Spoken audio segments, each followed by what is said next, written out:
以色列同伊朗呢兩個國家，佢哋嘅直線距離係1200公里，中間隔咗4個國家，佢哋並冇領土接壤。依家勢成水火嘅呢兩個國家，佢哋曾經係親密嘅朋友。伊朗同以色列呢都係歷史悠久嘅國家。大約喺公元前嘅2000年，有兩支亞利安族人、米底人同埋波斯人，佢哋遷逃到伊朗高原，同當地嘅艾蘭人一齊喺伊朗呢片土地上面棲息。去到公元前嘅16世紀，伊朗就出現咗歷史上第一個政權，艾蘭王國成立咗。一直去到公元前嘅8世紀，西亞嘅另一個國家亞述帝國就成功侵佔並統治咗伊朗，艾蘭王國就瀕臨滅亡。米底人同波斯人呢都被亞述帝國高壓統治。隨後呢，米底人就奮起反抗，將亞述人就趕出咗伊朗高原，成立咗米底王國。波斯人仍然係二等公民，繼續受米底人嘅壓迫。今日強大起身嘅米底王國呢，就不滿於現狀，就反過嚟去侵略亞述帝國，並且打到不可開交。呢個時候嘅波斯人就趁勢崛起，打敗咗米底人，成為咗伊朗高原嘅主人，直到今日。咁所以依家嘅伊朗佢嘅主體民族呢，就係波斯人。咁啊，講完伊朗就到以色列啦。以色列呢，就係猶太人，猶太人嘅祖先呢，就係希伯來人。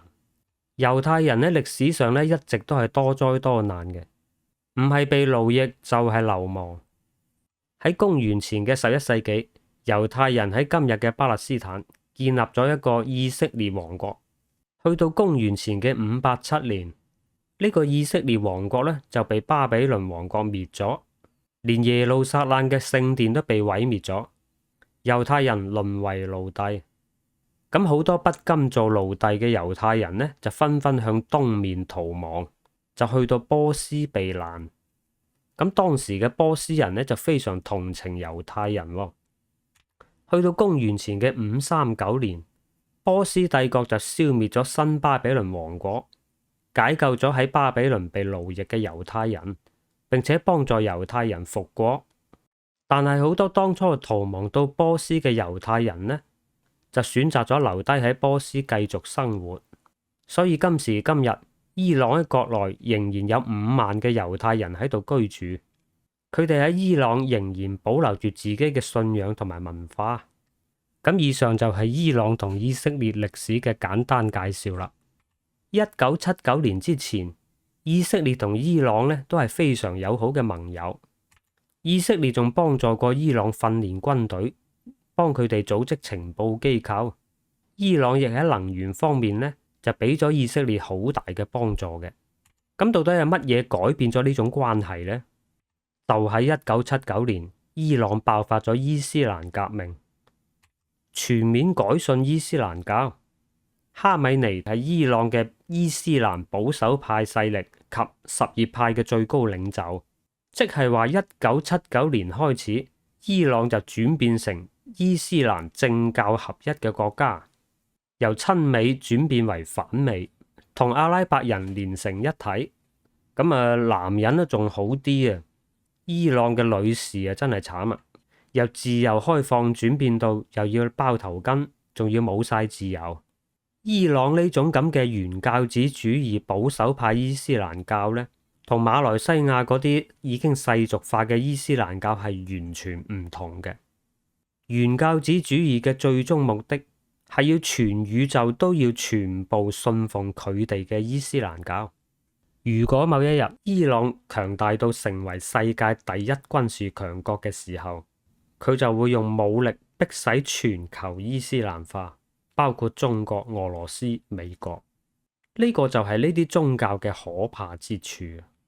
你可以睇下依家嘅英國就知道噶啦，已經俾穆斯林蠶食到乜嘢程度，簡直就係地球嘅癌細胞啊！咁所以宗教就係伊朗同以色列反目成仇嘅原因，因為伊朗嘅做法已經完全改變。喺近年，伊朗花費咗數百億美元支持敘利亞嘅阿薩德，支持加沙嘅哈馬斯，支持黎巴嫩嘅真主黨，支持胡塞武裝。而呢啲組織全部都係追住以色列咬嘅。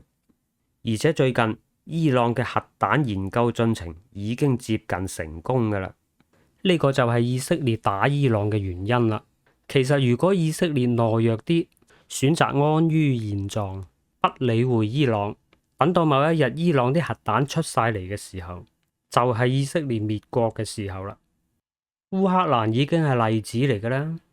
俄羅斯侵略克里米亞嘅時候，烏克蘭咪選擇懦弱咯，得過且過咯。當時人哋咬你，你唔反抗，你選擇割嚿肉俾佢食，過後人哋就會成個食咗你㗎啦。狗係不會改變食屎嘅習慣嘅。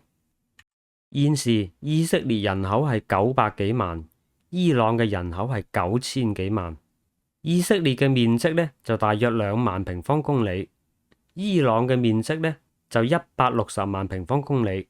以色列嘅人均 GDP 差唔多5萬美金，伊朗嘅人均 GDP 就唔到5000美金。